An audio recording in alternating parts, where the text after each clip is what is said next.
Controvérsia ariana. Por que controvérsia? Porque trouxe problemas. Quem que é esse povo ariano aí? Quem que é esse povo? Os arianos são discípulos de Árion. Árion, ele foi um presbítero da igreja. Ele servia ao bispo chamado Alexandre. Na Alexandria, no Egito... Não fala aqui, ó. Na Alexandria, no Egito... Aqui a gente não tem um mapa aqui para mostrar para vocês. No Egito, é conhecido como Alexandria na época. Tinha uma igreja ali. Uma igreja ali na Alexandria. Quem era o bispo dessa igreja? Alexandre. Era o bispo dessa igreja. Né? Aí ele tinha... Né? Alguns falam que ele era discípulo, né? Porque falam que servia a Alexandre. Árion era presbítero que servia a Alexandre. Árion, aqui na história dele fala que era um homem sério e ascético. Ele dava muita importância à espiritualidade, né? Muita importância. Tudo para ele era espiritual.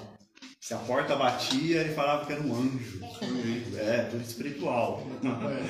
Desse jeito. Muito espiritual. Ele vivia numa vida transcendental na espiritualidade dele. Santidade demais. Santidade demais, né? Só que um homem sério. Ele não se envolvia em escândalos. Ele não se envolvia em nenhum tipo de briga, nada. É um homem sério. Um cara que dava bom testemunho. É por isso que ele conseguiu essa persuasão com as pessoas da época. As pessoas davam crédito para ele. Se hoje o cara vive uma vida leviana, toda bagunçada, na miséria, as pessoas dando crédito, imagina um homem desse que tinha um testemunho exemplar na igreja. Né? Então ele conseguiu comover as pessoas nesse sentido. E ele também tinha uma boa oratória. Mas será que ele foi aprendido? Ele aprendeu tudo errado? 129. Por isso que ele causou. Eu acho que ele nunca aprendeu. Ele nunca aprendeu. Ele nunca chegou a aprender. Mas era uma pessoa, ele era um homem acadêmico, né, formado, e tinha uma facilidade de oratória. Falava bem, formalizar as ideias, construir ideias. Ele era muito bom. E Árion, o que vai acontecer? Ele desprezava a visão de o patripacionismo, né, um Deus com uma três facetas. Ele desprezava isso. Por quê? Ele acreditava em um Deus só, com uma cabeça só, com uma face só. Um Deus com três faces? Não. Ele rejeitava. O que ele tentou? Aí ele tentou ensinar. Não, existe um Deus só. Jesus, ele foi criado. Ele teve um papel, né, mas ele morreu, acabou. Né? Então Jesus, ele teve um papel, ele não é Deus. Espírito Santo nem existe. Ele falava, não existe Espírito Santo. Não existe. É só Deus e acabou. A visão unitariana clássica, ela aparece com Árion. A visão unitariana clássica é com Árion. Então ele ensinava isso. E ele começou a bater de frente. É um homem ousado, começou a bater de frente. Aí comoveu as pessoas. Aí é onde que veio a controvérsia. Porque ele começou a levantar discípulos. Pessoas começaram a seguir ele. E não é pessoa assim, sabe aquele bonzinho lá que ninguém conhece, está seguindo ele. Não. Ele começou a levantar pessoas conhecidas, que tinham poder. Existe um homem chamado Eusébio, que não é o Eusébio de Cesareia. Era um outro Eusébio. Ele era muito próximo com o imperador Constantino. E ele era discípulo desse homem também. Ele conseguiu fazer que Eusébio entendesse a visão dele. Aí Eusébio também, ele acabou também virando a visão unitariana. A mesma visão de Árion. E ele era assim com o imperador. Então ele começou assim, a visão dele já estava chegando no palácio, em lugares importantes nesse momento. Preocupou a igreja, preocupou os pais da igreja, né? Começou a preocupar. Aí começaram a levantar homens que tinham capacidade para refutar Árion. Tem um credo de Atanásio muito interessante sobre a Trindade, muito interessante, é bom ler. Né? Só pega na internet, puxa, é interessante de ler. E começaram essa briga. né? Aí fica um pouco mais complicado, porque Atanásio ele era um homem acadêmico, piedoso e homem de Deus. É um cara que tinha instrução. É o que ocupou o lugar desse... Ocupou o lugar de Alexandre nesse momento. E a igreja estava bem politizada nessa época. Bem politizado. Demais. Estava começando, né? É. Estava começando. Depois do Edito de Milão, a lição fala. O que é o Edito de Milão? A igreja estava sendo perseguida. Constantino ele faz o Edito de Milão. Ninguém persegue mais a igreja. Há uma tolerância sobre a igreja. Por que há uma acrescentação de pensamentos pagãos dentro da igreja nesse momento, a partir do quarto século? Por quê? Por causa do Edito de Milão. Essa tolerância contra os cristãos, agora todo mundo é cristão. Se não for cristão, antigamente eu perseguia porque era cristão. Agora vamos perseguir quem não é cristão. Quem não é cristão a gente vai perseguir. Tem que ser cristão. Aqui, qual foi a estratégia dos povos pagãos? Somos cristãos também.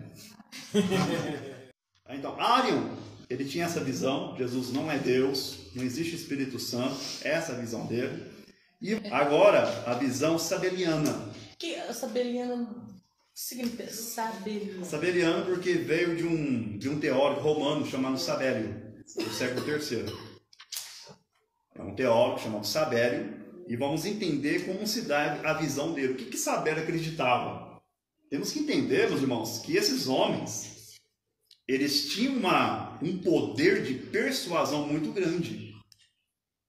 Eles tinham um poder de convocar pessoas, as pessoas gostavam de ouvir esses homens. Eles ensinavam que Jesus não era Deus, eles ensinavam que Jesus não ressuscitou, que Jesus não veio em carne. Eles ensinavam isso, e as pessoas gostavam de ouvir isso. Então, metade da população do Oriente Médio tinha essa visão. Só você ver a quantidade de pessoas que esses homens enganaram. A visão deles. Então, Sabélio, ele acreditava na visão unitariana, que existe um Deus só e que não há trindade. Sabélio acreditava que Deus, ele se manifesta às vezes como Filho, como Jesus, às vezes ele se manifesta como Espírito Santo, só que é uma pessoa só. Não são três pessoas. O que é a nossa visão? O que acreditamos? A Trindade são três personalidades que se constituem um Deus só. Deus, ele é uno em número e essência, e trino em personalidade. E cada personalidade é distinta uma da outra. Explica isso aí. Por que é distinta uma da outra? Uma não depende da outra, cada uma tem o seu papel. Três pessoas, não são? São três pessoas. Você quer ver na salvação? Quando se trata de salvação, Deus, a pessoa de Deus, ele criou o mundo, elaborou o plano salvífico. É Deus que elabora. E elaborou, Paulo fala em Efésios, capítulo 1, a partir do versículo 4 e 5, que foi antes da fundação do mundo. Antes de tudo, Deus ele criou a salvação. Todo o sistema salvífico já está criado. Você já é vencedor. Por isso que Paulo fala que somos mais que vencedores. Porque você já é vencedor. Você não vai ser vencedor, você já é vencedor. Você já é salvo. Você não vai ser salvo, você já é salvo. O tempo verbal nas Escrituras, você já é salvo. Né? Então esse é o tempo verbal que as Escrituras nos ensinam. Então Deus elaborou a salvação. Aí aparece Jesus. O que Jesus faz? Executa a salvação na cruz. A pessoa dele vai executar a salvação na cruz. De como se dá isso? Quando ele morreu. Né? Que na aula que a gente viu sobre a expiação, propiciação, adoção, são as três graças que se trata do sacrifício dele na cruz. Então, ele expiou, ele morreu, ele extirpou o pecado. No Antigo Testamento, a expiação era para cobrir pecado. Jesus, ele extirpa pecado, ele tira pecado. Na cruz, ele executou a salvação. Né? Na cruz. O Espírito Santo, qual que é o papel dele na salvação? Agora, aplicar a salvação em nossos corações. Deus elaborou, Cristo executou e o Espírito Santo ele aplica a salvação. Quer ver um exemplo interessante? Atos capítulo 16. Paulo estava pregando e tinha umas mulheres lavando roupa no riacho. Paulo pregando. O texto é claro que fala que somente Lídia, o Espírito Santo abriu seu coração para que ela entendesse o evangelho que Paulo pregava. Somente ela. O Espírito Santo fez isso. Abriu o coração dela e ela compreendeu o projeto salvífico que Deus elaborou, que Jesus executou, e agora o Espírito Santo estava aplicando no coração dela. Você foi salvo, eu fui salvo, porque o Espírito Santo abriu seu coração. Mas você não ia ter condições de entender a salvação. Tem um termo interessante que os teólogos medievais usavam, que o homem está incapacitado de compreender a salvação. Incapacitado. Ele não tem capacidade de entender a salvação. Ele não consegue. É o Espírito Santo que faz o convencimento. Jesus ele fala que o Espírito Santo veio para convencer o homem do juízo do pecado. O homem entende o juízo. Quando ele compreende que ele é pecador, ele vai entender um juízo sobre a vida dele. Meu Deus do céu, eu sou pecador. Então tem um juízo sobre mim. Que juízo é esse? Condenação. Quando ele entende isso, porque o Espírito Santo abriu o coração dele. Aqui fora, chama um ímpio, um descrente, e pergunta para ele sobre juízo de Deus, condenação. Ele vai rir na sua cara. Ele não entende essas coisas. Ele não compreende essas coisas. Agora, quando o Espírito Santo abre o coração de uma pessoa, ela começa a enxergar essas coisas. Ela enxerga o juízo e ela enxerga agora o seu pecado. E ela se entrega para quem? A Jesus, que executou a salvação. Então, cada pessoa é distinta. Eu usei o exemplo de salvação para mostrar essa distinção de cada pessoa. E não existe uma subordinação. Olha, o pai, ele é maior do que o filho. E o filho é maior do que o Espírito Santo. Essa visão é uma heresia, né? É uma heresia que se dá aqui na visão sabeliana. Ela vai ser construída aqui, entendeu? A subordinação. Um é maior do que o outro, porque se é um maior do que o outro, então a mesma consubstanciação não existe.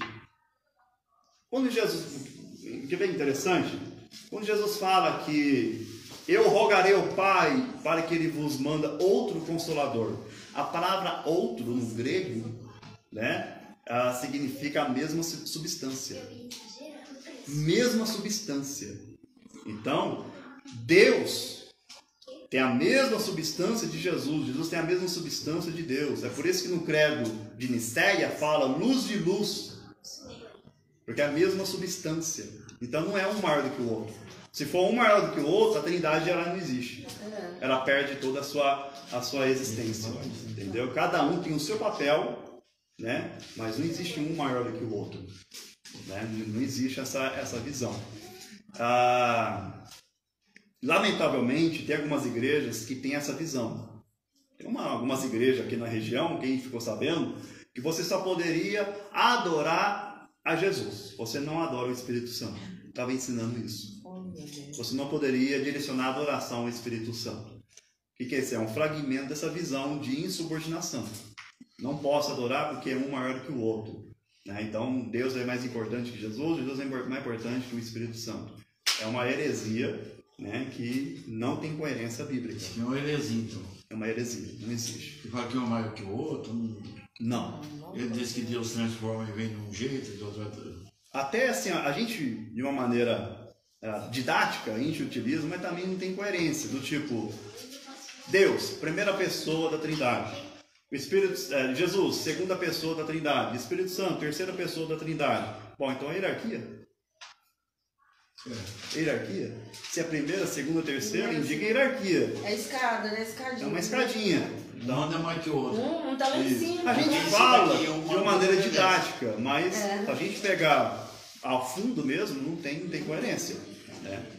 Então, a visão sabeliana era conhecida também como monarquianismo modalista ou patripacionismo. Nossa, tá nova. Que eles ensinam isso aí. E Algumas vezes Deus aparece como Deus, é Ele, né, soberano. E às vezes Jesus aparece como Jesus. Ele veio aqui na terra como Jesus. Morreu. Às vezes parece como o Espírito Santo. Atos 2, Espírito Santo. Né? Então, é uma pessoa só com 3 facetas. São 3 cabeças em uma pessoa só. Então, a visão modalista ela vai ensinar isso dentro das Escrituras. Não podemos acreditar nisso. Né? Deus é uma pessoa, tem um papel. Jesus é uma pessoa, tem o seu papel. O Espírito Santo é uma pessoa e também tem o seu papel. Né? E cada um ele tem um trabalhar para a salvação do homem.